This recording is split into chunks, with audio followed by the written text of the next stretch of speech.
En 1977, en California, aparecieron 10 mujeres muertas, todas con las mismas marcas que indicaban a la policía que habían sido asesinadas por la misma persona. En concreto, 2 personas, ya que no era posible que alguien solo hubiera cometido esos crímenes. La policía intentaba atar cabos para dar con los asesinos, pero los meses iban pasando y seguían apareciendo víctimas. Se fueron descartando sospechosos hasta que hubo un nombre que aportó una testigo que hizo reaccionar a los investigadores, ya que era alguien a quien ya habían descartado antes. Pero este nuevo testimonio hizo sonar las alarmas.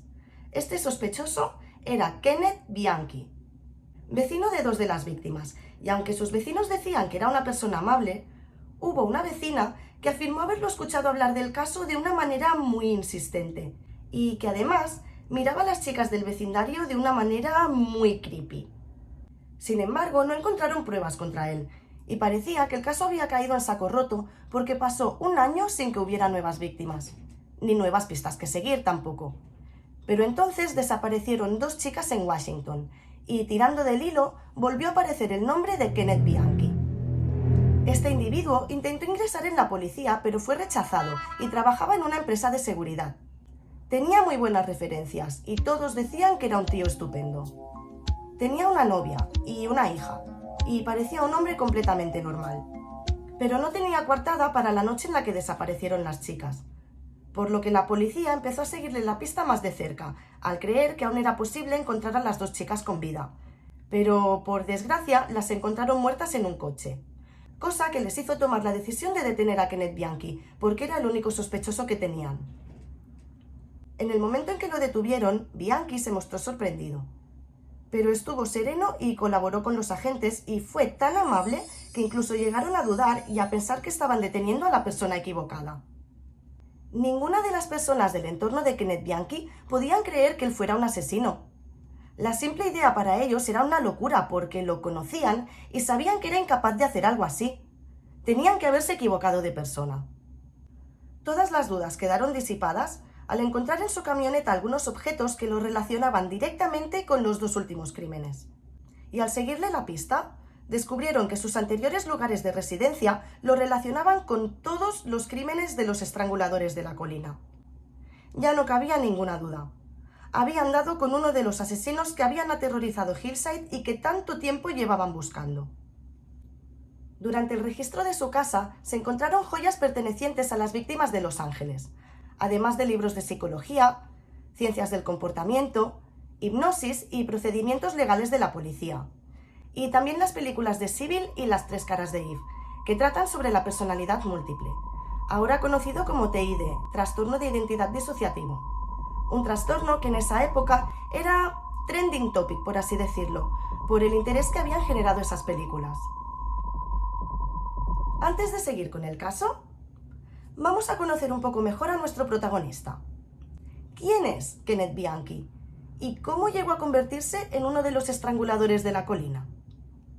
Nació en Nueva York en 1951 y su mala relación con las mujeres fue algo constante a lo largo de su vida, y empezaría con su madre, una prostituta alcohólica que lo abandonó de bien pequeñito.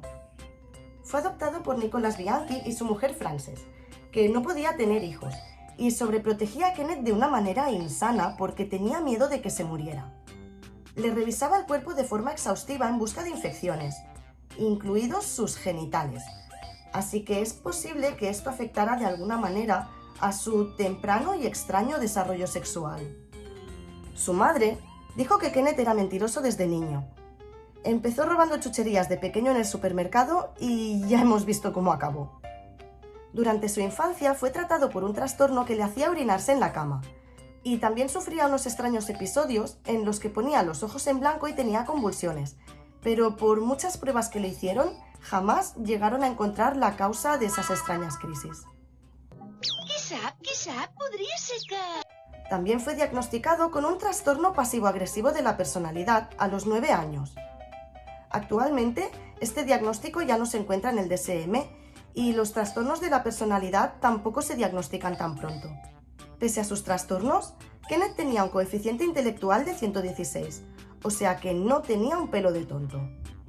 Cuando tenía 13 años falleció su padre y, según su madre, no mostró ninguna emoción ni tampoco lloró. Estuvo casado 2 veces, pero le fue mal y ambas mujeres lo abandonaron. Trabajó como guardia de seguridad con una licencia falsa.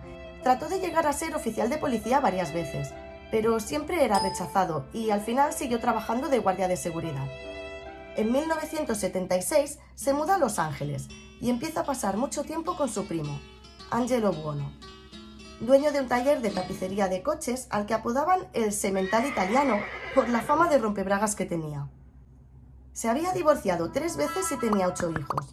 Era abiertamente misógino y odiaba, manipulaba y trataba como objetos de usar y tirar a las mujeres. Ya en Los Ángeles, Kenneth Bianchi inicia una relación con una mujer llamada Kelly Boyd y tienen un bebé. Y aunque hacían vida de pareja, ella nunca quiso casarse con él. Todas las cojones. Te dice que no. No solo no te dice que no, aunque te dice contigo no, bicho. Contigo no, bicho. Además de irle mal con las mujeres y en el trabajo, también fracasó como empresario y ninguna de las ideas que tuvo para ganarse la vida le dio resultados. En 1977 compró títulos falsos de psicología y abrió una consulta, pero solo tuvo un cliente y además terminó descontento. Entonces, junto con su primo Angelo Buono, deciden meterse en el negocio de la prostitución, que tampoco salió como ellos pensaban. Le compraron a 2 mujeres una lista de potenciales clientes que resultó ser falsa. Poco después, violaron y estrangularon a una de esas mujeres como venganza. Y así nacieron los estranguladores de la colina, que en el siguiente año terminarían brutalmente con la vida de 9 chicas más de entre 12 y 28 años. Aquí se le perdió la pista a los estranguladores de la colina hasta que un año más tarde aparecieron los cadáveres de las 2 chicas y Bianchi fue detenido.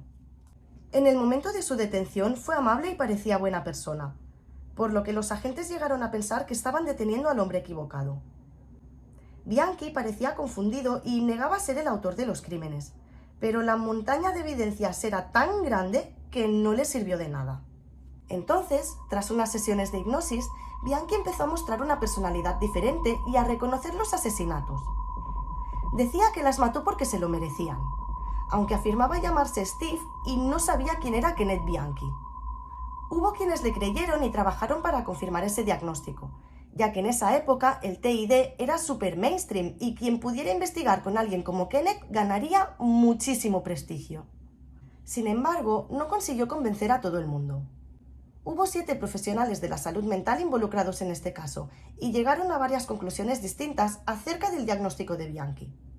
La cuestión era determinar si era consciente de sus actos o no, porque dependiendo de su diagnóstico, podría terminar en la silla eléctrica o, por el contrario, ser liberado al no poderlo responsabilizar de sus crímenes. Bianchi se estaba jugando literalmente su futuro, así que era de vital importancia para él que lo declararan mentalmente enfermo. Así que utilizó todo lo que había aprendido sobre el TID para convencer a los profesionales que lo estaban evaluando. 2 de los psiquiatras llegaron a la conclusión de que estaba fingiendo sus síntomas y que realmente estaba cuerdo. Por el contrario, los profesionales que trabajaban en la defensa de Bianchi tenían otra opinión. Uno de ellos dijo que sufría de episodios disociativos y de psicosis. Otro dijo que se trataba de un caso severo de personalidades múltiples.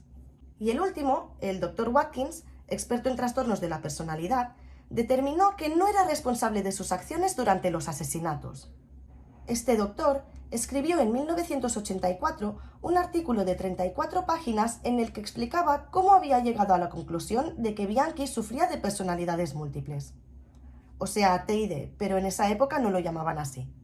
Era consciente de que Bianchi tenía razones de sobra para fingir su trastorno, que tenía conocimientos de psiquiatría y de procedimientos legales, y que un sociópata es perfectamente capaz de manipular a otros para que piensen que está loco.